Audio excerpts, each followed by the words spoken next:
임금 피크제를 이렇게 몇 년 전에 도입할 때 기준 임금을 이렇게 뭐 기본급 가지고 뭘 이렇게 이제 기준을 잡은 것 같은데 소송에서 이제 통상임금 부분이 정기상여금이 들어가는 바람에 이제 변동이 된 거예요.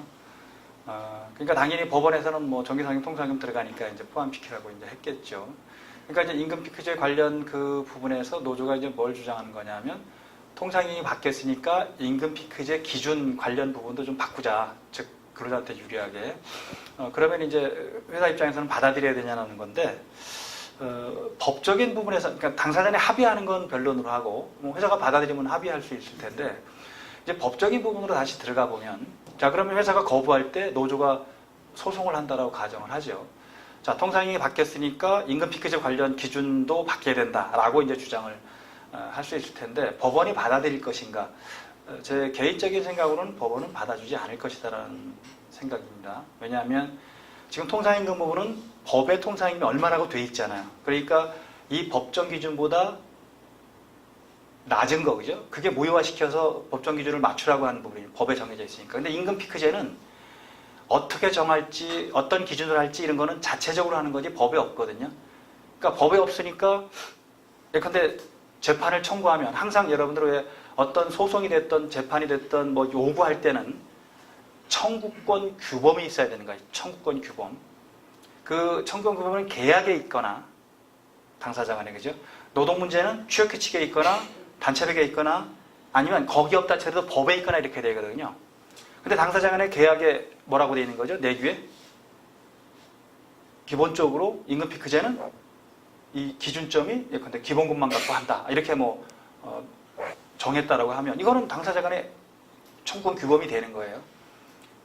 그럼 법에 예컨대 이 임금 피크제는 통상임금 기준으로 해라. 이렇게 하는 게 돼 있다면 당연히 법을 가지고 따질 수가 있는데 그게 없다라는 거죠. 근거가.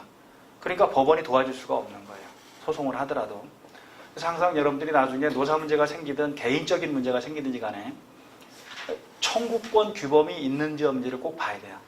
이 청구권 규범이라는 거는 기본적으로는 계약입니다. 기본적으로는 계약이에요.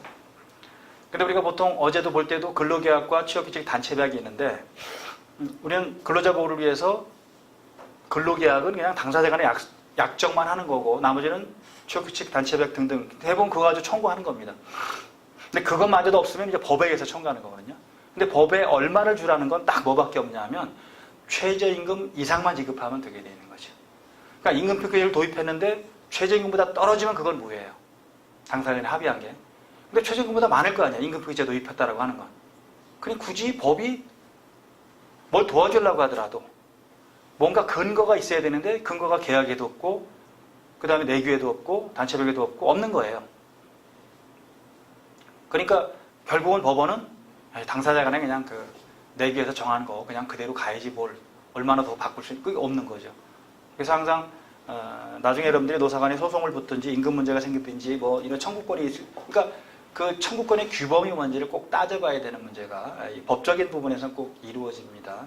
그러면서 내부적으로 규정 같은 게 없으면 다 법으로 들어올 거니까 이 법에 들어와서 임금이냐 아니냐 통상임금이냐 아니냐 또는 평균이냐 아니냐 이런 걸 우리 다 따질 수밖에 없는 그런 틀이 되겠죠. 자, 이제 경영성과급과 이제 개인성과급을 한번 구분해 볼 텐데요.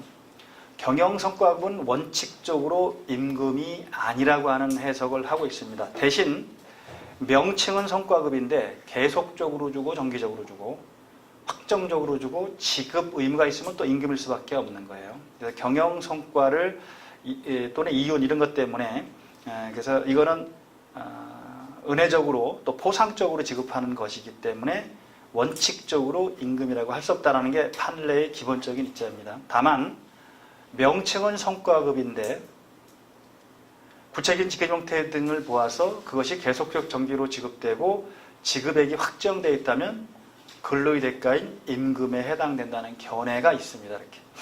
그래서 원칙적으로는 아니지만 계속적으로 주고 정기적으로 주고 또는 확정적으로 주고 지급 의무가 있으면 임금일 수 있다라고 이렇게 좀 개념 구분을 좀 하시도록 하고요. 그래서 이제 성과급은 임금이 아니라는 판례가 두 개가 있는데 좀 옛날 판결이지만 그래도 의미 있는 판결들입니다.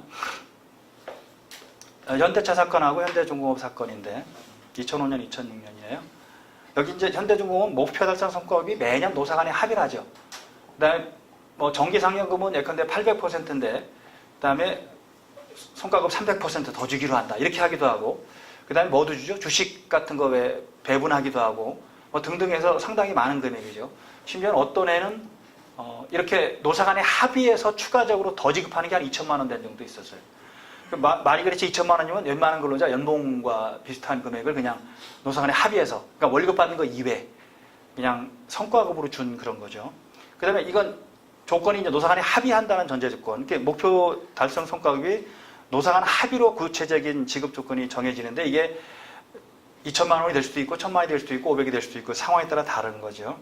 그래서 이거는 생산 실적에 따라 지급 여부나 지급률이 달라질 수 있는 것이지 생산 실적과 무관하게 계속적 정기적으로 지급된 것이라고 볼 수가 없어서 지급 의무가 있는 것은 아니므로 이러한 성과급, 목표 달성 성과급이죠. 성과급은 퇴직금 산정에 기초가 되는 평균임금에 산입할 수 없다. 이렇게 이제 해석을 해주고 있는데, 자, 그 다음에 현대 중공업 사건도 비슷한데, 요건 조금 이제 논쟁은 좀 있었어요. 왜냐하면 200%라는 상한을 정해놓고 매년 200%를 줬거든요. 그러니까 이제 근로자들은 뭐라고 주장하는 거죠? 매년 200%니까 이미 고정적이고 확정됐다고 주장을 한 거예요. 그래서 이제 임금이라고 주장을 했는데 판례는 그래도 임금이 아니라고 판결을 최종적으로 한 거예요. 그러면서 이제 근거를 결국 이건 애초에 입법할 때부터 성과금은 근로대가가 아닌 경영성과의 분배 목적으로 처음 도입되어 있고 현재까지 성과금 지급률의 상한은 경영성과에 따라 정해지고 있다는 거죠. 그 다음에 지급률은 매출 신장률, 공수 능률 향상률, 안전활동, 제한활동 등을 통한 생산성 향상률에 따라 원칙적으로 정해진다 이런 거죠. 그 다음에 무쟁의도 지급 여부 및 지급률의 하한선의 조건이 되는데 이러한 요소들은 구체적인 근로재금과는 직접적인 연관성이 없는 점, 뭐 등등등등 이렇게 보니까 이건 경영실적이나 무쟁의 달성 여부에 따라 지급 여부나 지급 금액이 달라지는 경영성과의 일부 분배로 볼 수 있을 뿐 임금이라고 볼 수 없어서 퇴직금 산정에 기초가 되는 평균임금에 포함할 수 없다. 근데 이제 문제는 근로자들이 주장했던 바죠, 그죠? 아니 우리는 계속 10년 이상 200% 계속 줬거든. 그렇잖아요, 그죠? 근데 회사는 뭐라고 다시 반박을 한 거죠? 아니 그거는 계속 우리가 무쟁의 했으니까 파악을 안 했으니까 성과가 좋았으니까 줬다. 근데 우리가 쟁의하면 이런 안 줄 수도 있다. 라는 방식으로 이제 항변을 했는데 판례는 회사 측 입장을 들어준 거죠. 큰 틀에서. 이것도 중요한 비교니까 보시도록 하고요. 다만 이제 제가 판례 소개는 안 했지만 이제 그 시멘트 회사에서 다른 회사보다 이게 연봉이 적은 거예요, 이제. 그러니까 이제 기본급은 안 올려주고 그냥 성과급이라는 명목으로 200%를 준 거예요. 그러니까 그 보전이죠. 임금 보전이죠. 근데 그걸 한 번만 준 게 아니고 어차피 다음에도 그걸 안 주면 또 그 차이는 나잖아요, 총액이. 그러니까 매년 준 겁니다, 10년 동안. 명칭은 성과급이 있었어요. 근데 한 10년 줬어요. 이걸 소송해 가니까 대법원은 아유 10년 줬으면 뭐 임금이지 뭐. 그래서 평균임금에 넣어라. 이렇게 그런 판결도 있어요. 그러니까 구체적인 상황에 따라서 이런 것도 근로자들이 한 10년 넘게 200% 계속 받았으니까 주장하면 판례는 또 받아줘야 되는데 뭐 여러 가지로 보니까 나 처음부터 이렇게 됐었네 이렇게 또. 그러니까 아까 판결하고는 또 다른 결론이 나올 수 있는 그런 얘기라고 이해를 하시죠. 제가 판례를 보면서 여러분들이 좀 잘 고민해야 될 게 어떤 하나의 판례가 정답이라고 보시진 마세요. 어떤 하나의 판례를 참조를 해서 우리가 생각은 할 수 있지만 이런 판례가 있으니까 우리도 그럴 것이더라 너무 예단하지 말라는 거죠. 그건 그때그때 상황에 따라 달리 판단할 수밖에 없는 거고 심지어는 예컨대 어느 법원이냐에 따라서 결론이 달릴 수도 있어요. 더 깊이 들어가면 판사가 누구냐에 따라 달라지죠. 그래서 진보적인 판사냐 아니면 보수적인 판사냐에 따라 다를 수 있고 그 다음에 또 대법원 같은 데는 전화국제 판결로 만약 가게 되면 그렇죠? 진보적인 판사가 더 많냐 보수적인 판사가 더 많냐에 따라 결론이 달라질 수 있는 부분들이 그런 겁니다. 근데 할 수 없이 이거는 구체적인 타당성을 보는 거기 때문에 구체적인 타당성을 위주로 봐서 하나의 일관된 결론을 끌어내려고 하지는 않습니다. 그 상황에서 최선이라고 생각하는 결론을 내는 게 판례라고 이렇게 이해하시면 돼요. 그래도 참조할 수 있는 그 기준점은 나타날 수 있으니까 업무를 하시면서 이런 거를 참조를 하시기 바랍니다. 그 다음에 성과금의 이건 이제 개인 성과급 위주로 제가 한번 정리를 한 건데 아까 거는 경영 성과급을 얘기한 거고 이제 개인 성과급은 임금이라고 한 것도 있고 임금이 아니라고 한 것도 있고, 근데 이제 여러분이 잘 아시는 대법원 전원합체 판결에서는 임금이라고 해석을 했습니다. 그냥 우리는 개인 성과급은 임금이라고 생각을 하자고요. 경영 성과급은 임금이 아닌데 예외적으로 임금일 수 있는 게 있고, 개인 성과급은 임금인데 아주 특별한 사정이 있다면 임금이 아닐 수 있다. 이렇게 구분을 하시기 바랍니다. 금감제화 사건에서는 상품권 판매 실적에 따른 개인 포상금이에요. 이거는 근로의 일부라고 볼 수가 있어서 포상금은 근로의 대가로 지급되는 것이라고 보아야 한다. 이게 이제 결국 관례화되어 있고 미리 지급 기준과 지급 비율을 정하고 있고 뭐 등등등. 그래서 개인 포상금은 평균임금이 포함된다 이렇게 했습니다. 성과급이지만. 근데 이제 동원증권 사건에서는 여기 말과 밑에 말을 비교를 좀 해야 되는데, 근로자 개인의 실적에 따라 결정되는 성과급은 개인 실적입니다. 경영 성과가 아니에요. 지급 조건과 지급 시기가 단체별 등에 정해져 있다 하더라도 지급 조건의 충족 여부는 근로자 개인의 실적에 따라 달라지는 것으로서 근로자의 근로제공 자체의 대상이라고 볼 수가 없으므로 임금에 해당된다고 볼 수 없다. 이렇게 했어요. 자, 근데 밑에 걸 한번 보죠. 가부로택의 전화합체 판결입니다. 정기 상여금의 통상임금 산입 여부에 대한 판결인데 아주 유명한 판결이죠. 2013년 12월 18일 날 판결인데, 실제 근무 성적에 따라 지급 여부나 지급액이 달라지는 성과급과 같은 임금, 이렇게 표현을 썼어요. 위에 거는 지급 조건과 지급 시기가 단체별 등에 정해져, 그러니까 실적에 따라 결정되는 성과급은 이렇게 정해져 있다 하더라도 개인적에 따라 달라지는 것이기 때문에 임금이 아니다 이렇게 해놓고, 여기는 어떻게 했죠? 근무 실적에 따라 성적에 따라 지급 여부나 지급액이 달라지는 성과급과 같은 임금, 이렇게. 그러니까 임금이라고 봐버린 거죠 아예. 대신 임금이긴 한데 뭐가 없어서 고정성이 없으니까 통상임금은 아니다 이렇게 한 거죠.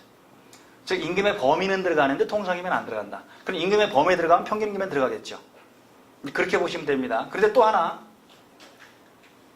이 경우에도 최소한도로 보장되는 부분은 또 통상임금에 들어간다고 합니다. 그러면 어떤 회사가, 여기 이제 예를 들은 게 이런 건데, ABC로 평가해서 300, 200, 100만 원을 개인 예컨대 성과급으로 지급하는 경우 최하 등급이 100만 원을 받으니까 이 100만 원은 통상임금에 또 들어간다고 합니다. 이게 이제 전화합체 판결이고요. 그 다음에 이 300만 원 받는 사람은 통상임금에 100만 원만 포함되는데 평균임금은 300만 원이 포함되는 거고요. 100만 원 받는 사람은 100만 원만 평균임금에 포함되는 거예요. 임금에 해당되는데 통상임금에 들어가지 않는 게 개인 성과급이고요. 그런데 그 개인 성과급 중에서도 최소한도로 지급되는 부분은 또 통상임금에 들어간다. 이렇게 뭐 어떻게 보면 예외 이런 등등을 두고 있기 때문에 복잡하긴 한데, 자 그러면 기업에서는 이걸 통상임금에 안 넣으려면 어떻게 하면 되죠? 최저 기준을 제로로 만들면 되죠. 제로로. 지금 100만 원이라는 최저 기준을 두고 있으니까 그렇지. 그래서 C등급은 제로를 준다라고 하면 이 두 사람은 평균임금에 들어가겠지만, 그렇죠? 통상임금에는 한 푼도 안 들어가는 겁니다. 세 사람 다. 그렇게 이해를 일단 하시죠. 그래서 이 두 개를 비교해 보면 판결이 결국은 그때그때 상황에 따라서 같은 말을 달리 해석할 수도 있는 거예요. 위에 것은 개인의 실적에 따라 결정되는 성과급은 임금이 아니다라는 걸 표현했고, 여기는 근무실적에 따라 지급 여부나 지급이 달라지는 성과급, 아예 성과급을 임금이라고 본 거예요. 같은 임금이 임금이긴 한데 고정성이 없어서 통상임금은 안 들어간다. 그러나 평균임금에 들어간다는 겁니다. 또 그렇다 하더라도 최저 기준을 보장하고 있다면 이것만큼은 또 통상임금에 들어간다. 이렇게 좀 복잡하게 설명을 해놨지만 결론은 개인 성과급은 임금이다.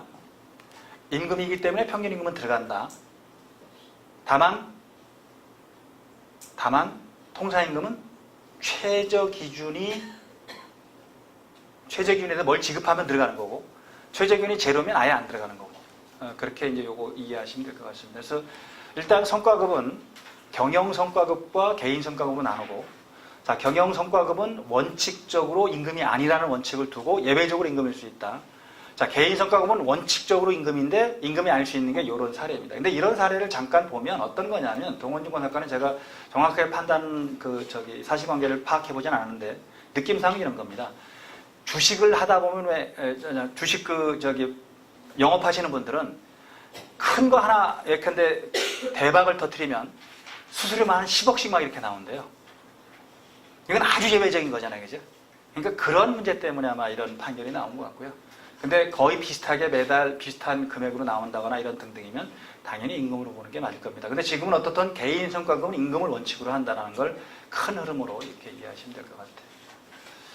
자, 그 다음에 이 이제 성과급, 개인 성과급인데 이게 이제 인센티브, 이 차량을 판매하시는 분들의 판매 수당이라고 하는 거예요.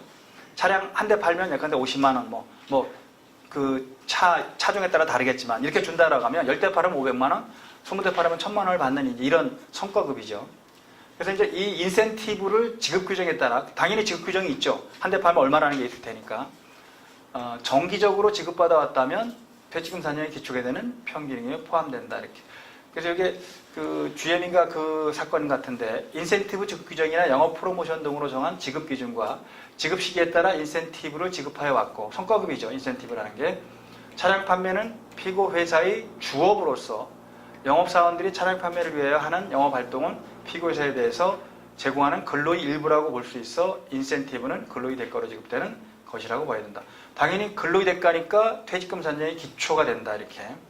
그래서 여기서 몇 가지 예를 들어 놓은 게 매월 정기적 계속적으로 이루어지는 인센티브의 지급이 개인 근로자의 특수하고 우연한 사정에서 좌우되는 우발적 일시적급여라고 할 수 없고 그러면 앞에 우리가 넘어가서 여기에서는 이거를 뭐라고 본 거예요? 사실 엄밀히 따지면 그렇게 한꺼번에 왜 많은 돈이 들어오는 건 일시적이고 우발적인 그런 사건일 수 있으니까 빨 수는 있겠죠. 그죠? 기 연결시켜서 보면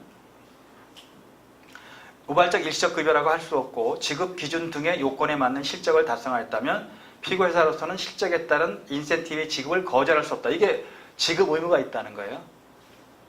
것이므로 이를 은혜적인 급부라고 할 수도 없는 점을 비추어 여러 가지 사정을 보면 이 사건 차량 판매 인센티브는 퇴직금 산정의 기초가 되는 평균 임금에 포함된다 이렇게 해석을 해주고 있습니다.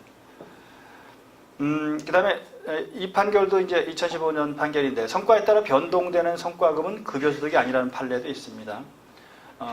매년 경영성과에서 중요한 건 경영성과죠. 경영성과에 따라 지급되는 경력금, 그 다음에 성과금은 계속적 정기적으로 지급되는 금품이라고 보기 어려워서 일시수입 산정에 기초가 되는 급여소득에 포함시키지 않는다. 이렇게 이제 이해되셨죠? 큰 틀에서 왜 우리가 임금이라고 보고 여기서 개인 성과랑은 다를 겁니다. 근데 경영 성과라고 했기 때문에 매년 달라진다 이렇게. 근데 매년 달라지지 않는 거, 그거는 소송으로 가면 임금일 가능성이 되게 높아지죠. 아까 현대중공업은 임금이 아니라고 했고, 아까 예컨대 양회 회사는 예컨대 임금이라고 했고, 그런 것도 참조를 이렇게 보시면 될 것 같습니다. 그 다음에 이제 공기업 경영 평가 성과급이 있어요. 이것도 이제 많이 우리가 소송에서 다투어진 그런 부분들인데 이것도 임금이라고 봐버렸어요. 경영 평가 성과급이 계속적 정기적으로 지급되고 지급 대상 지급 조건이 확정되어 있기 때문에 그 다음에 사용자가 지급 의무가 있는 거죠. 평균 산정에 기초가 되는 임금에 포함된다 이렇게. 그래서 이게 평균 임금에 기초가 되는 임금 사용자가 근로의 대가로 근로자에게 지급하는 금품인데 일체의 금품이죠. 근로자에게 정기적 계속적으로 지급되고 단체별 처규칙 급여 규정 근로계약 심지어는 노동관행까지 보는 거예요. 근거 규범을 노동관행까지 보는 겁니다. 물론 관행을 쉽게 인정하지는 않습니다. 그래서 그 청구권 규범이 노동관행도 있다는 거예요. 사용자에게 지급 의무가 지어져 있는 것을 말하고 경영평가 성과급이 계속적 정기적으로 지급되고 지급 대상 지급 조건이 확정되어 있어서 사용자에게 지급 의무가 있다면 이는 근로의 대가로 지급되는 임금의 성질을 가지므로 평균임금 산정의 기초가 되는 임금에 포함된다고 보아야 되고 경영실적 평가 결과에 따라 지급 여부나 지급률이 달라질 수 있다고 하더라도 그러한 이유만으로 경영평가 성과급이 근로의 대가로 지급된 것이 아니라고 볼 수는 없다. 판례를 보다 보면 되게 이런 게 많죠. 그죠? 아니라고 볼 수는 없다. 그러면 그냥 경영성과급이 근로의 대가로 지급된 것이다 이러면 될 텐데 말을 잠깐 역접 순접 막 해서 나중에는 한참 읽다 보면 이게 어디로 가고 있는지 잘 모르고 있는 경우도 있어요. 판례 이렇게 보면. 그래서 전체적인 부분에서 일단 다시 한번 정리해보면 경영성과급은 원칙적으로 임금이다 아니다? 임금이 아니다라는 걸 원칙으로 두고 그런데 이렇게 이미 규정이 확정되어 있어서 당연히 받을 것으로 예정된 부분들은 임금일 수 있다. 특수한 그런 경우에. 그 대신 개인성과급은 원칙적으로 임금이다. 그렇죠? 임금인데 아주 특수하게 진짜 어쩌다 한번 발생하는 건데 그런 특수한 사정에 발생하는 거 일반적으로 받는 급여보다 뭐 수십 배 더 많거나 이런 거는 우발적인 그런 것이라고 봐서 임금이 아닐 수 있다라고 하는 판결은 또 있다. 그럼 대강 이렇게 정리를 해 놓으시죠. 자, 그래서 임금이다 아니다라는 걸 우리가 오랫동안 논의한 이유가 뭐죠? 임금에 해당되면 통상임금에 들어가거나 평균임금에 들어가지만 임금이 아니면 그 산정 기준의 뒷박에 들어가지 않기 때문에 결국은 양 당사자 사이에 금액을 주고받는 문제가 이제 생기는 부분들이 있어서 그렇습니다. 아까 제가 왜 하나 좀 짚고 넘어갈게요. 제가 그 통상임금은 작은 대박, 평균임금은 큰 대박이라고 표현했잖아요, 그죠? 이 말은 여러분들이 혹시 노무사 시험을 보거나 이럴 때는 쓰지 마세요. 제가 실제 이 10회와 12회, 14회 이제 주관식 출제를 들어가서 답안지를 채점하다 보니까 저만 쓰는 용어거든요. 제 책에는 그 내용이, 제 교과서에는 그 내용이 들어있었거든요. 이해의 편리를 돕기 위해서 제가 강의할 때 쓰는 용어지만 통상임금은 작은 대박이고 평균임금은 큰 대박이고 등등등 이렇게 설명을 해놓은 게 있는데 그 말을 거기 답안지에 썼어요. 물론 그분은 저는 고득점을 줬죠. 제 책을 본부르구나 이렇게 하고 제가 줄 수 있는 한도가 있지만 그 한도를 최대한 플러스 알파를 줬고 그분은 합격을 했습니다. 근데 이제 다른 분들이 볼 때는 감점 요인이 될 수도 있는 거예요. 감점 요인. 왜냐하면 이거는 그냥 사회적으로 쓰는 용어지 법적 용어는 아니잖아요. 그러니까 법적 용어는 통상임금이란 정기적, 일률적, 고정적으로 지급된 것으로서 뭐 등등 해야 되고 평균임금이란 산정사유 발생한 날 이전 3월간에 지급받은 임금 총액을 그 기간에 날짜로나 산정하는 이렇게 써야 되는데 이게 통상임금은 작은 대박, 평균임금은 큰 대박 이렇게 쓰면 제가 들어갈 때는 괜찮지만 다른 분들이 대부분 다 들어갈 거니까 그죠? 그러면 불이익이 발생해요. 저도 그래서 이제 그 뒤로는 좀 반성을 하고 책에서 그 말을 다 뺐습니다. 지금 제가 저는 왜냐하면 공부할 때 되게 어렵게 공부를 했거든요. 심지어는 그때는 지금까지 노동법 책이 많지 않아서 유일하게 이제 김영배 교수님 책하고 그다음에 박상태 교수님 책하고 김치성 교수님 책밖에 없었는데 그때는 한문이 반입니다. 조사만 빼놓고 다 한문이에요. 80년대니까. 그러니까 제가 한문을 읽을 수 있는 역량이 안 되거든요. 그래서 책 한 권을 도파하는데 6개월 걸렸어요. 왜냐하면 그 한문을 다 찾아서 토를 다 달아야 되기 때문에. 너무 어렵게 공부를 해서 저는 그때 다짐을 했습니다. 내가 노무사가 되면 나는 책을 무조건 쉽게 해준다. 그 다음에 전면 한글판으로 쓴다. 그래서 제가 전면 한글판을 90년도 썼거든요. 그랬더니 모 교수님이 그렇게 얘기하더라고요. 법인데 법을 한글판으로 쓰면 이해가 되나? 뭐 이렇게 얘기를 하시더라고요. 그래서 아니 뭐 다 저는 이해되거든요.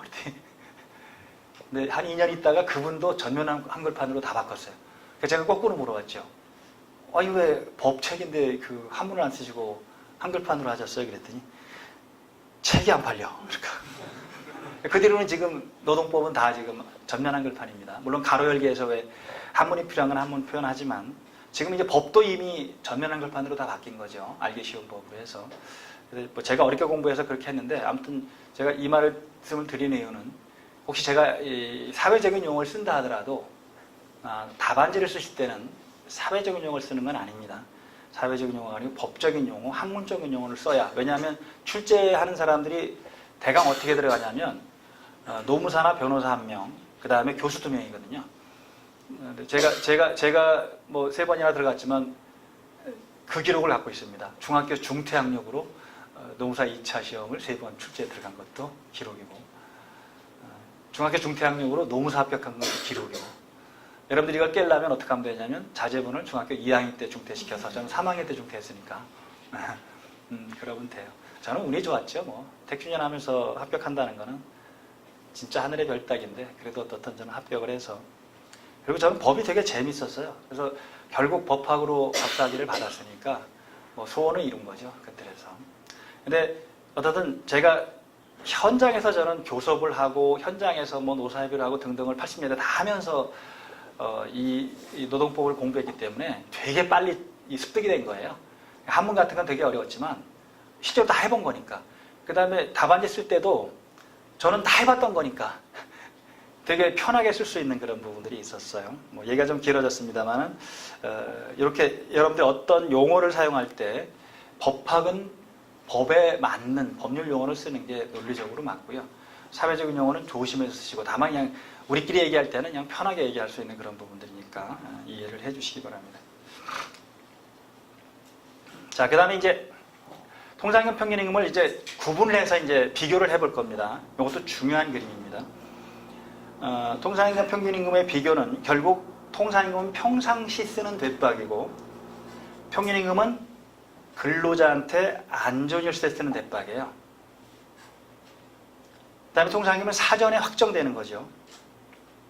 평균임금은 사후에 나중에 계산하는 건데 주로 통상임금은 해고 외고수당, 통상임금의 31분, 휴업수당, 통상임금 100%, 연장근로수당, 가산수당이죠. 50% 가산, 야간, 휴일 50% 가산, 연차휴가수당 100% 주는 거죠. 기타 법의 유급으로 표현되는 게 이제 통상임금 기준이죠. 왜? 법에는 기본급이 없기 때문에 그런 거예요. 평균임금은 퇴직금하고 재해보상금이 가장 중요한 거고요.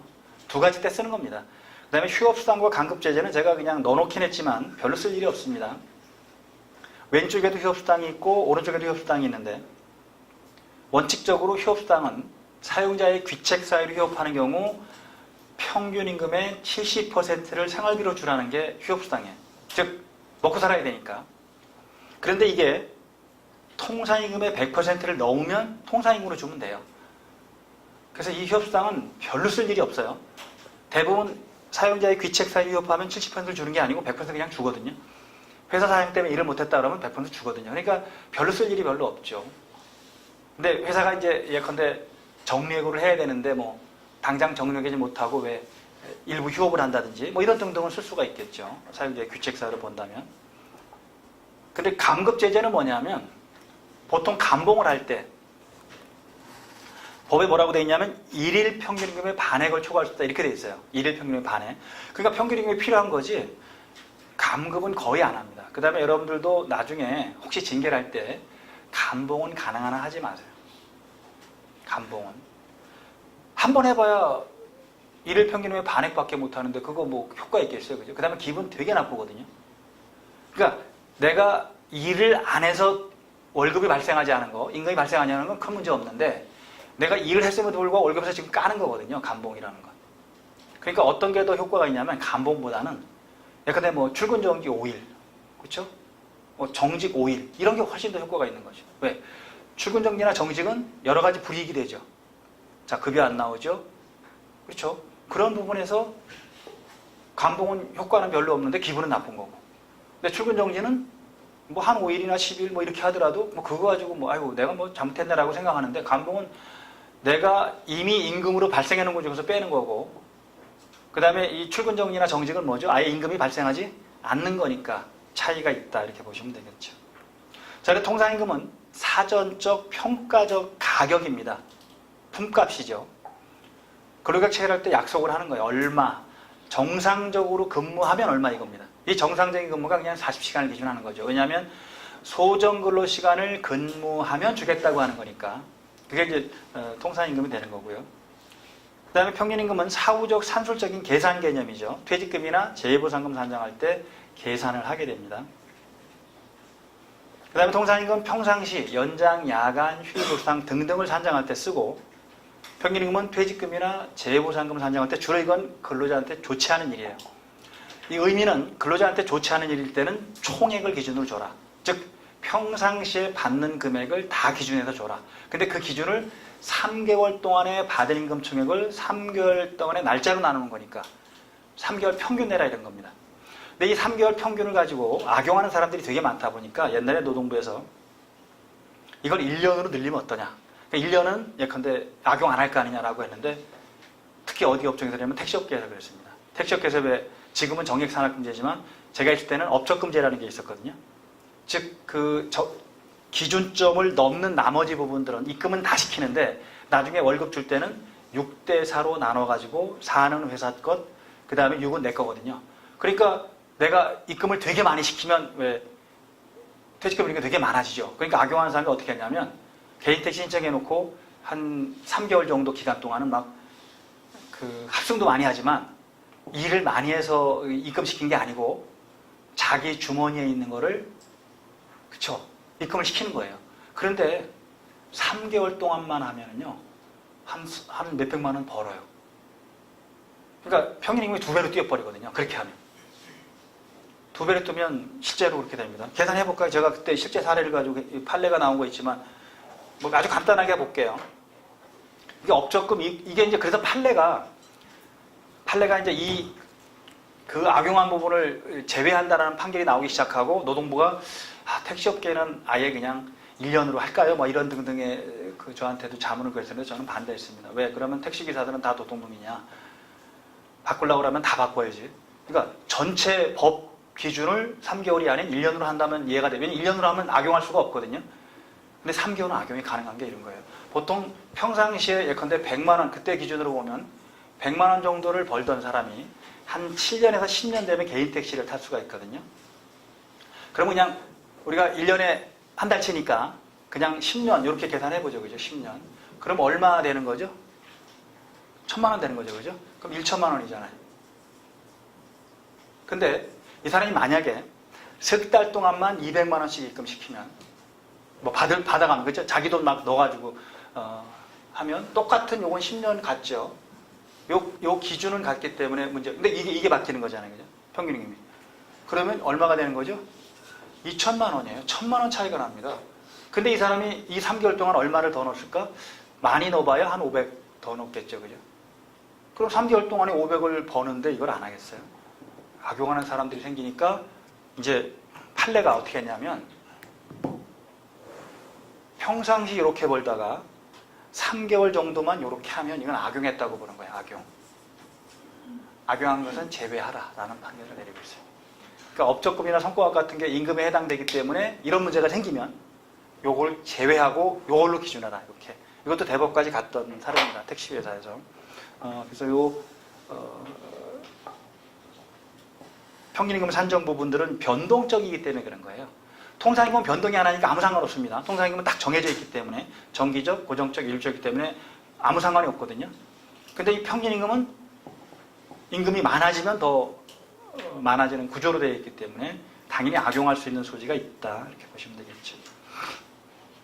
그 다음에 통상임금은 유급으로 인정되는 최저 기준입니다. 유급으로.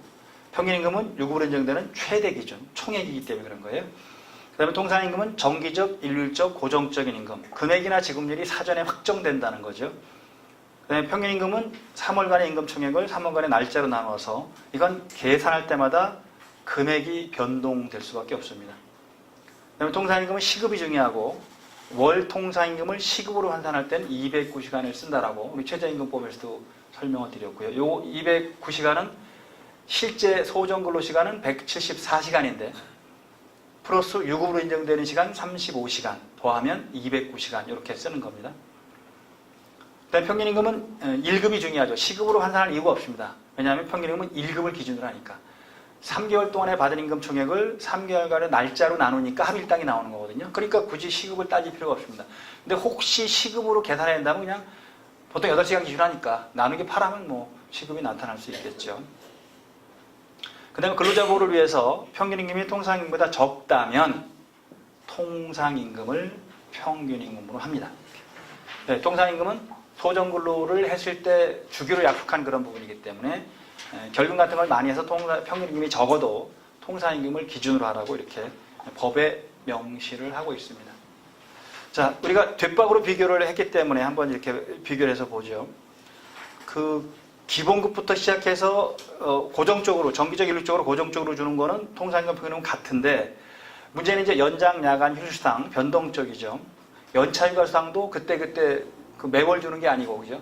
고정적으로 주는 게 아니고 연차휴가 갈 때 주거나 또는 뭐 미사용 보상금을 주는 방식이니까.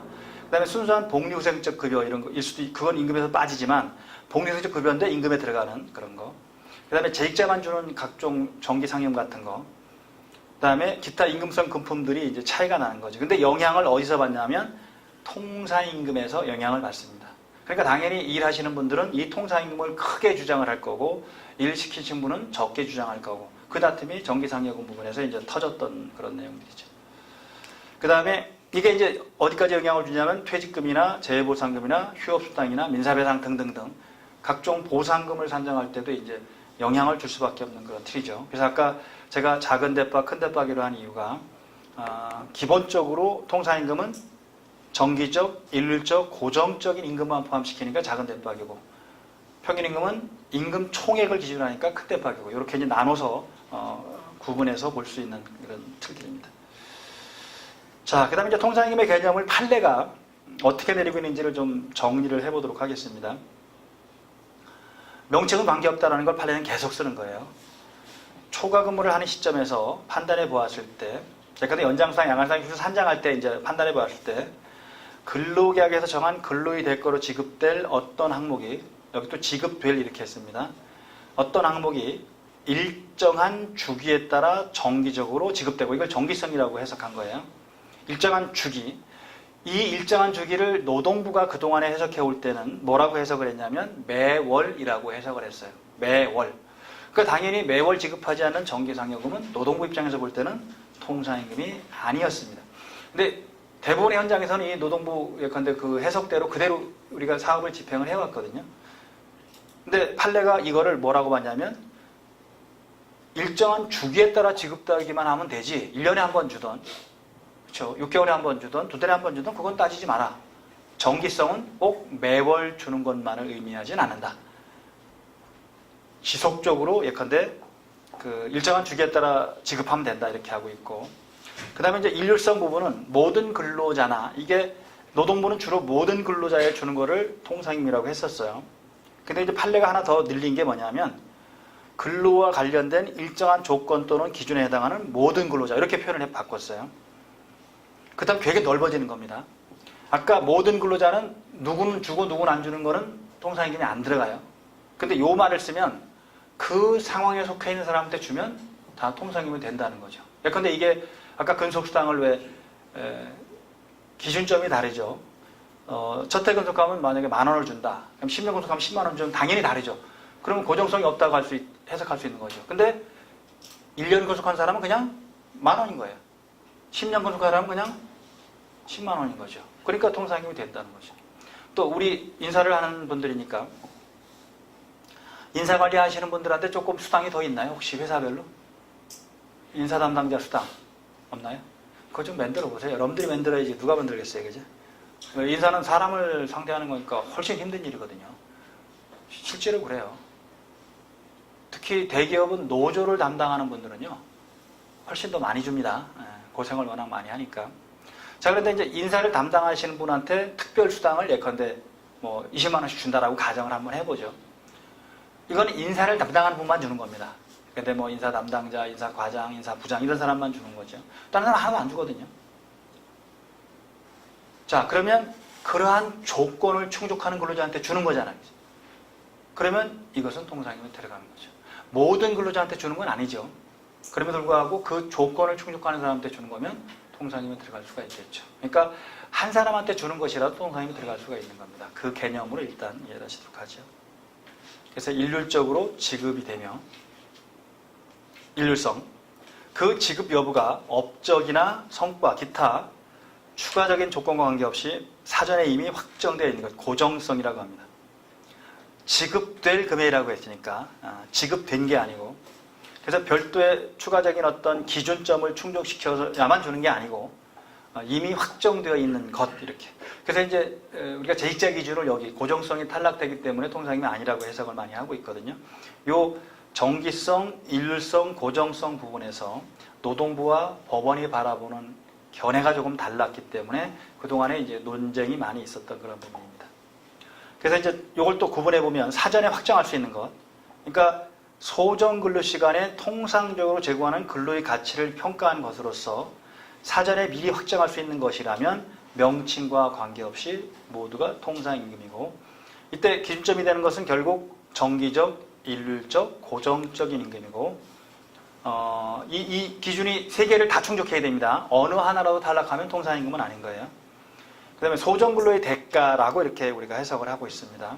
이 소정근로는 근로자와 사용자가 소정근로 시간에 통상적으로 제공하기로 정한 근로자의 근로의 가치를 어떻게 평가하고 그에 대해서 얼마의 금품을 지급하기로 정했는지를 기준으로 전체적으로 판단한다, 이렇게 보시면 되겠죠.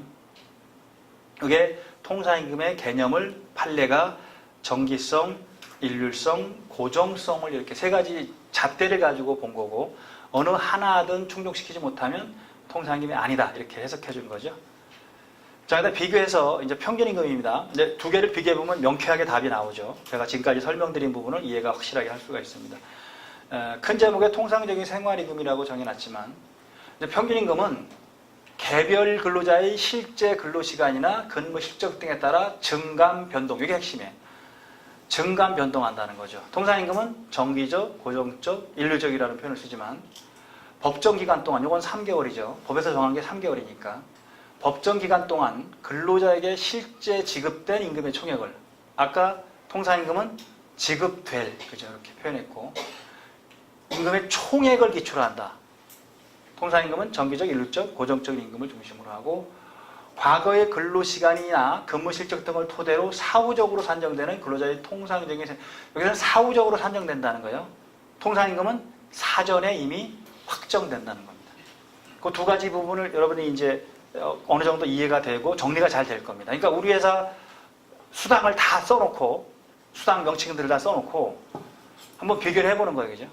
아, 이건 정기적으로, 고정적으로, 일적으로 주는지, 아니면 이거는 변동되는 건지. 변동되는 건 임금에 들어가지만 통상임금 안 들어갈 수 있다는 거죠. 통상적인 생활임금 이렇게. 그래서 이제 평균임금의 개념은 지금 말씀드린 대로 근무실적이나 근무시간 등에 따라서 증감 변동되는 거고 결국 임금 총액을 기초로 산정되는, 사후적으로 산정되는 근로자의 통상적인 생활임금이다. 이렇게 우리가 해석을 하고 있고, 그다음에 평균임금 산정기간은 초일은 불산입하는데 기일은 역산한다는 겁니다. 기일을 거꾸로 간다는 거예요. 거꾸로. 우리가 지금부터 3개월이 아니고 산정사유 발생일 이전 3개월 동안에 받은 임금 총액이니까 만약에 오늘 사표를 내고 오늘 사표가 수리됐다. 그럼 오늘을 제외한 어제부터 거꾸로 3개월을 가는 거예요. 그 3개월 동안에 받은 임금 총액을 날짜로 나누는 거니까 날짜는 변동됩니다. 금액도 변동되겠죠. 주로 2월달이 끼면 89일이 될 수도 있고 7, 8월이 끼거나 1, 2월이 끼면 12월, 1월이 끼면 92일이 될 수도 있습니다. 즉 89일에서 92일까지 날짜가 나오는 거예요. 초일은 불산입한다는 걸 꼭 기억하시면 되고 사유 발생 당일은 제외한다는 것 때문에 그렇습니다. 사실은 초일을 산입해도 큰 차이는 거의 없는 경우가 대부분이거든요. 근데 차이가 나는 경우도 있어요. 근데 법적인 부분에서는 초일 불산입 원칙을 우리가 민법의 원칙을 갖다 쓴 거니까 그렇게 하시면 될 것 같아요. 네, 근데 5월 말일날 어느 분이 퇴직했다고 치면 5월 말일날 퇴직했다고 치면 5월 말일을 제외한 5월 30일부터 거꾸로 3개월을 가는 거예요. 거꾸로. 그러면 4월 30일, 3월 30일, 2월 30일은 없으니까 3월 1일이 되겠네, 그죠? 그럼 3월 1일부터 맞나? 5월 30일까지 며칠이죠? 89일인가요? 그렇게 해서 계산을 하는 거예요. 산정사유 발생일은 제외한다. 첫 번째 원칙. 대신 근속기간은 5월 31일까지예요. 여기 하루 차이가 날 수가 있어요. 근속기간을 계산할 때는 우리가 퇴직금 계산할 때 근속기간이 필요하죠. 근속기간은 당일을 포함시키는 거고 평균임금을 산정할 때만 당일을 제외하는 겁니다. 이 당일을 제외하는 이유가 입법적으로는 옛날의 임금 구조 때문에 그래요. 우리가 지금 월급제로 할 때는 크게 문제가 없는데 일당제로 하거나 등등 하게 되면 산정사유가 발생하면 근로자한테 불리해질 수 있는 부분이 나타나거든요. 중간에 퇴사하거나 또 오전만 하고 가거나 이런 경우 누우면 안 되잖아요. 그런 것 때문에 사유 발생일은 제외. 민법의 기본 원칙은 항상 날짜 계산할 때 산정사유, 사유 발생 당일은 제외합니다. 초일 분산이 원칙인데 유일하게 예외가 뭐가 있냐면 만 나이 따질 때 태어난 날은 포함시켜줘요. 만 나이 따질 때 태어난 날 포함입니다. 그거는 법에 있는 거고 그 다음에 0시부터 기산하기로 한 날짜를 계산할 때는 그거는 초일 산입하거든요. 나머지 부분은 원칙은 초일 불산입니다. 이걸 잘 기억하세요. 평균임금 산정할 때는 초일 불산입, 근속기간은 초일도 산입. 그러니까 근속기간과 평균임금 산정 관련 부분에는 하루 차이가 날 수 있다. 말일날 그만두는데 전날부터 계산해야 되니까 이런 문제가 생기는 겁니다. 그 다음에 평균 산정할 때 제외하는 기간도 중요해요. 왜 제외하느냐 문제가 되겠죠. 이 기간이 들어가면 근로자가 불리해지기 때문에 그거를 방지하기 위해서 제외합니다. 왜 그런지 한번 보죠. 수습기간 보통 100% 주는 건 아니죠. 그죠? 70이나 80 뭐 이렇게 주니까. 그 다음에 사용자의 귀책사 휴업한 기간은 70%만 주니까. 산전후 휴가 기간은 통상임금 기준에서 주니까 그죠? 한다 하더라도 우리 보전해준다 하더라도. 그 다음에 산재 요양을 위한 휴업기간은 원래는 회사는 무급이죠. 근데 어디서 주죠? 근로복지공단의 산재 보상금으로 70% 주는 거죠. 그 다음에 육아이직은 원칙은 무급이고 뭐 지원금을 받는 건 별도로 하고 육아기 근로시간 단축도 마찬가지고요. 금액이 줄어든다는 겁니다. 그러니까 제외하는 거고 쟁여기간 무급이죠. 제외하는 겁니다. 그 다음에 병역휴직이나 예비훈련은 통상임금만 지급해도 되니까 제외하는 겁니다. 왜냐하면 통상임금은 사전에 확정된 고정적인 걸 중심으로 하고 평균임금은 뭐까지 포함되죠? 변동적인 것이 다 포함하니까 평균임금이 많은 거거든요. 이렇게. 그 다음에 사용자의 승인을 얻어 휴직한 기간, 병가라든지 이런 거에 해당되겠죠. 이것도 무급일 수도 있고 준다고 하더라도 얼마 안 되는 부분들이니까. 그 다음에 가족돌봄 휴직기간, 이것도 제외할 수 있고 판례는 해고기간도 제외할 수 있고 이런 등등 판례가 있습니다만 일단 이런 내용이 들어가면 이런 기간이 들어가면 근로자한테 불리해지니까 빼도록 한 거고요. 임금 총액은 3개월간의 임금은 다 포함시킨 거고 임금이 아닌 것은 제외합니다. 그 다음에 임시 또는 돌발적인 사유에 의해서 지급되거나 지급사유 발생일이 불확정, 무기한 또는 매우 드물게 나타나는 때는 그 급여는 제외될 수 있다. 이런 규정을 두고 있는 거죠. 아까 왜 어디에 설명드렸죠? 왜 증권회사 같은 경우 예컨대 한 사건을 크게 하면 그죠. 예컨대 어느 회사에 퇴직연금을 수주했다. 그러면 뭐 이 수수료가 수십억이 나갈 수도 있거든요. 그죠? 그런 거는 일시적이고 우발적이고 돌발적이고 봐서 평균 산정할 때 뺄 수 있다. 판례도 그렇게 해보고 있고요.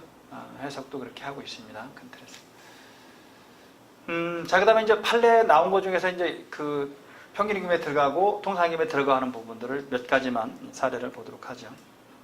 아까도 간단하게 설명드렸지만 업적 연봉인데 이거는 등급에 따라 다 다른 거예요. 어떤 사람은 0%입니다. 0%. 그런데 다음에 업적 연봉에 이게 이제 들어가는 거죠. 즉 A등급은 100%인데 E등급은 0%입니다. 즉 2019년도에 평가를 해봤더니 이 사람이 A등급을 받았어요. 그러면 A등급 받은 사람은 다음에 2020년도에 100%가 성과급으로 지급되는 거잖아요. 그러니까 이미 확정됐다고 보는 거죠. 대신 이 사람은 0%니까 통상임금 산정할 때 보면 이 사람은 훨씬 적어지는 거예요. 그러니까 연장야간 수당도 적어지겠죠. 왜? 이분은 100%를 포함시킨 거고 이분은 0%니까 차이가 날 수 있는 겁니다. 그건 어쩔 수 없는 거죠. 그러니까 통상임금이 다 같진 않아요. 어떻게 계산에 따라 달라질 수 있는 그런 부분들이죠. 다만 비교해서 아까 뭐라고 설명드렸죠? 그냥 2019년도 평가를 했더니 성과급을 100% 그냥 2019년도에 지급해버렸다. 그러면 통상임금에 들어가는 건 아니죠. 평균임금에 될지 안 될지는 다시 따져봐야 되겠지만 일단 통상임금에는 들어가지 않는다. 그렇게. 그러니까 같은 100%를 준다 하더라도 들어갈 수도 있고 안 들어가는 게 지급 시기가 어떠냐에 따라 다를 수 있는 그런 틀입니다.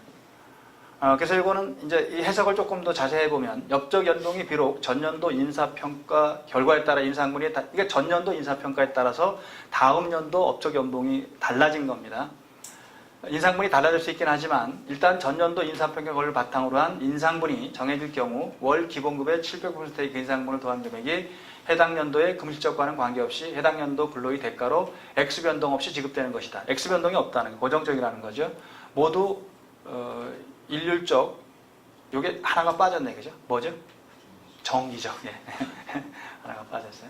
정기적, 일률적으로 지급되는 고정적인 임금이 통상임금에 해당한다고 할 것이고 업무 외의 상병으로 인한 휴직자에게는 업적 연봉에 지급되지 아니하나 이는 해당 근로자의 개인적인 특성을 고려해서 지급 여부에 차등을 둔 것에 불과하므로 그러한 사정만으로 업적 연봉의 통상임금성을 부정할 것은 아니다 라는 판결을 하고 있습니다. 그 다음에 이제 승무수당, CCTV수당, 근속수당 일비인데 이거는 이제 그 버스업계 같아요. 버스업계에 관련된 부분인데 한번 같이 밑에 걸 보도록 하죠. 시내버스 승무운전자에게 지급한 1일 1,500원의 승무수당. 그러니까 하루 나오면 1,500원의 승무수당이 이제 산정이 되는 거죠. 다음에 근무일수에 따라 일률적으로 일일 3,500원으로, 이것도 근무 일수에 따라 3,500원을 주는 거예요. 두 개 하면 5,000원이 되겠네요. 이게 CCTV 수당인데, 그 다음에 단체백 등에서 피고가 87년 7월 1일 기준으로 1년 이상 근속한, 이때부터 근속수당이 계산된 거가 있죠. 1년 단위로 9,000원, 그러니까 1년 근속하면 9,000원인데 10년 하면 9만 원이 되겠죠. 가산에 지급한 근속수당, 출근 일수에 따라 지급한 일비가 뭐에 쓰는 건지 모르겠지만 환자는 하루 1,000원을 준다는 거죠. 그러면 여기 이제 이 9,000원 관련 부분도 있고 1년에 단위로, 그 다음에 여기 1,500원, 3,500원, 1,000원, 이런 것은 근무 성적과는 관계없이 정기적 일률적으로 지급되어 온 임금이므로 모두 통상임금이다, 이렇게 해석을 해주고 있습니다. 그러니까 매일 1,000원씩을 주는 거, 그다음 매일 1,500원 승무수당, 매일 3,500원 CCTV수당, 그 다음에 근속수당, 다 통상임금에 들어간다는 겁니다. 근데 이제 아닌 거를 나이로 넣으면 요 판례에서는 이런 게 있습니다. 일일 1,500원짜리 식권 승장, 1,500원짜리 식권 승장, 4,500이겠네요, 그죠? 이거는 복리후생으로 받습니다. 복리후생 명목으로 지급된 거. 단체백에 복리후생으로 넣어놨다는 거죠. 그 다음에 복리후생 명목이기도 하지만 실비변상적인 성격을 갖고 있다. 식사를 하라는 그런 부분들이니까. 그 다음에 이게 소정근로의 대가로 볼 수가 없고, 그러니까 당연히 임금이 아니니까 통상임금에 포함되지 않고, 그 다음에 재직 운전자 전원을 운전자 공제에 가입시키고 대납한 운전자 공제외 공제료는 운전자들의 복리후생을 해서 은혜적으로 지급하거나 실비변상적 명목으로 지출한 것이어서 소정근로가 대가가 아니다. 그러니까 당연히 임금이 아니고 통상임금에 포함시킬 수 없다. 이렇게 해석을 해주고 있습니다. 그 다음에 근속기간에 따라 차등 지급한 거, 이것도 아까 우리가 봤지만 그런 정기상여금인데, 정기상여금도 근속기간에 차등을 지급한 거거든요. 그렇다 하더라도 같은 근속요소는 같은 지급률을 갖고 있으니까 정기적, 고정적, 일률적이라고 보는 거예요. 근속기간에 따라 50, 70, 100, 그러니까 근속기간이 많으면 100이고 그러니까 적으면 50 이렇게 약속을 한 거죠. 지급하는 그런 부분에서. 그러나 이것도 일률적으로 지급되는, 맨 밑에 보면 일률적으로 지급되는 고정적 임금인 통상임금에 해당된다. 그러니까 근속기간에 차등되는 것 같지만 같은 근속은 같은 지급률을 우리가 적용하고 있으니까 적용된다는 개념으로 이해를 하시면 될 것 같습니다. 자, 그 다음에 이게 대법원이 지금까지 2013년 12월 18일 날 전원업체 판결 이후에 재직자 요건을 두고 있는 정기상여금은 통상임이 아니다라는 판결을 계속 해온 그런 틀입니다. 그래서 핵심은 결국은 재직자 기준을 두면 통상임금에 안 들어간다는 게 핵심인데, 이게 이제 비판을 받고 있는 그런 부분이에요. 계속 이제 학자들도 비판하고 있고, 이제 고등법원 판결이 그걸 반하는 판결문을 하나 내놓은 게 있거든요. 근데 이게 쌓이면 다시 이제 대법원이 전원업체 판결로 바꿔야 되는 그런 부분이 되겠죠. 그래서 이 조건, 근로자가 임의 날에 연장량한 휴일근로를 제공하는 시점에서 성취 여부가 확정되어 있지 않는 조건을 말한다, 이렇게 얘기하다 보니까 결국 여기에 고정성 인정에 장애가 되지 않지만 근로자가 소정근로를 했는지 여부와는 관계없이 지급일 기타 특정 시점에 재직 중인 근로자에게만 지급하기로 정해져 있는 임금은 그 특정 시점에 재직 중일 것이 임금을 지급받을 수 있는 자격 요건에 해당된다는 거죠. 그러니까 재직 안 하면 안 주는 거니까 고정성이 탈락한다는 개념들을 갖고 있는 겁니다. 큰 틀에서. 그러니까 재직자 요건을 두고 있으면 통상임금이 아니다. 대표적인 예로 예컨대 어제 제가 설명드렸던 현대차와 기아차 같은 예컨대 그룹 내에 있지만 기아차는 재직자 요건이 없어요. 기아차는 어떻게 하냐면 중간에 퇴사하더라도 일할 정산 해줘요. 근데 현대차는 재직자 기준이 있는 거죠. 근데 같은 회사인데 결론은 180도 달라진 거예요. 문구 하나에. 재직자 기준이 있는 사업장은 통상임금에 포함되지 않는다라는 걸 지금까지 판결하고 있고, 재직자 기준이 없이 그냥 일할 정산해주는 쪽은 통상임금에 포함된다라고 판결하고 있고, 그래서 할 수 없이 기아차가 어떻게 했죠? 근로자대표하고 합의해서 꽤 많은 액수죠. 정액으로 왜 근속률에 따라 다 정액으로 지급하고 약 6천억 정도 들어간다고 하던가요? 그때 합의한 금액이? 예. 뭐 계산은 정확하게 해봐야 되겠지만, 근데 실제 이게 소송 가서 만약에 100% 지면 한 조 단위가 넘게 나가야 되는 부분도 있는 거고요. 노사간에 합의해서 아마 통과됐을 겁니다. 현대차는 아직도 소송 중이겠죠. 왜냐하면 재직자 기준을 두고 있으니까 회사는 뭐 재직자 기준은 있으면 통상임금 아니니까 그냥 끝까지 가보자 이렇게 할 거고, 노조는 그래 끝까지 가면 우리가 이길 수 있다라고, 또 그게 이제 나중에 뒤집으려고 하는 부분에 한판 뒤집기가 될 수도 있죠. 왜냐하면 그런 이론들이 되게 지금 많이 나오고 있는 그런 틀이니까요. 자, 요게 이제 작년에 12월 달에 서울고법이 나온 판결인데 이게 되게 재미있는 그런 부분입니다. 즉 대법원의 입장을 완전하게 뒤집은 그런 판결이에요. 대법원의 입장을 완전히 뒤집은 건데 여기서 의미 있는 그 문구들이 몇 개 보여요. 고정적 금액이 계속적 정기적으로 지급되는 형태의 정기상여금, 정기상여금은 임금, 즉 근로의 대가에 해당하고 근로의 대가라는 겁니다. 그 지급기간이 수개월 단위인 경우에도 이는 근로의 대가를 수개월간 누적해서 후불하는 것일 뿐이라는 거예요.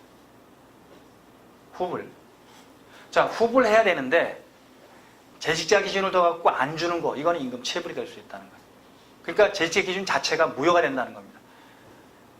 그럼 재직자 기준 자체가 무효가 되니까 당연히 통상임에 들어가겠죠. 그런 논리를 이게 피고 있는 거예요. 그래서 후불하는 것에 불과하고, 그러므로 정기상여금의 지급일 이전에 퇴직하는 근로자도 퇴직 전에 자신이 실제로 제공한 근로에 상관한 정기상여금에 대해서는 근로의 대가로서 당연히 지급을 청구할 수 있어야 한다. 이게 예컨대 우리가 짝수달에 100% 지급하는 사업장을 예를 들면, 자 그럼 5월 31일 날 퇴직하는 근로자는 재직자 기준을 안 줘도 되잖아요. 그죠? 이게 무효라는 겁니다. 왜? 소정근로를 제공하기만 주면 후불인데 왜 안 주냐? 조건을 둬서. 이게 이제 판례의 요지입니다. 근데 이 판례를 지지하는 학자들이 꽤 많아요. 그러니까 학자들이 그런 논리를 전개했기 때문에 판례가 나온 거지만, 그래서 정기상여금에 일방적으로 재직자 요건을 부과해서 지급일 전에 퇴직하는 근로자에 대해서 이미 제공한 근로에 상응하는 부분까지, 이게 소정근로의 대가인데 지급하지 않은 것은 이미 발생한 임금에 대한 일방적인 부지급 선언을 한 것이다. 따라서 유효성을 인정할 수 없다. 무효다, 이런 얘기죠.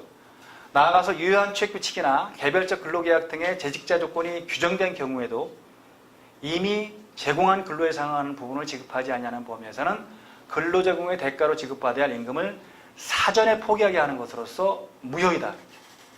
그러니까 재직자 기준은 무효라는 겁니다. 무효이니까 당연히 재직자 기준이 없는 거와 마찬가지로 일할 정산을 해줘야 되는 거고, 일할 정산하니까 당연히 평균임금에, 통상임금에 들어간다는 개념으로 해석을 하면 되겠죠. 그래서 고정급 형태의 정기상여금에 부과된 재직자 조건은 지급일 전에 퇴직하는 근로자에 대해서 이미 제공한 근로에 상응하는 부분까지도 지급하지 아니한다는 취지로 해석되는 한 무효라고 보면 상당하다. 결국 일할 정산을 해주는 게 논리적으로 맞다라는 해석을 이 판례가 하고 있는 거죠. 이게 전합재판까지 판결까지 가려면 꽤 시간이 걸릴 겁니다. 시간이 걸린다 하더라도 일단 바뀔 가능성이 있는, 우리가 2013년도에 지금 전원합체 판결이 나왔죠. 그죠? 보통 이런 것들은 대법원이 한 10년 정도는 유지하거든요. 바꾸고 싶어도 왜 그걸 뭐라 그래? 존심이라고 하나요? 특히 전원합체 판결로 한 거니까. 그러니까 그냥 그거는 유지를 합니다. 근데 한 10년 정도 지나가면 새로 한번 검토해볼까라는 생각들을 하는 거예요. 그러면 이거는 바뀔 가능성이 높은 부분입니다. 또 논리적으로 지금 이 고등법원의 판결이 좀 더 논리적입니다. 왜 논리적이죠? 후불임금인데 왜 재직자 기준을 둬서 안 주는 걸 만들어? 그죠? 그것도 일방적으로. 그러니까 설령 그렇게 합의했다 치더라도 이건 사전 포기이기 때문에 무효라는 거예요. 임금에 관련된 부분이니까. 그래서 이 판결을 잘 한번 여러분들 읽어보시면 앞으로 바뀔 가능성이 있다라는 걸 예측 가능한 그런 틀입니다. 물론 뭐 대법원 판례가 끝까지 고집부려서 안 바꿀 수도 있겠지만, 잠깐 이런 부분에서 보면 논리적으로는 잠깐 이 고등법원 판결이 훨씬 더 논리적이다. 다만 고등법원이 결정한 건 아니죠. 결국 대법원에서 최종적으로, 아직까지는 대법원은 재직자 기준을 유효하다고 보는 거고, 재직자 기준이 있으면 통상임이 아니라고 보고 있는 거니까 올라가면 어떻게 될지 모르겠지만 당장은 바뀌지 않는 것이라도 논리적으로는 바뀌는 게 맞는 그런 틀입니다. 자, 여기까지 하고 10분 쉬었다가 진행하도록 하겠습니다.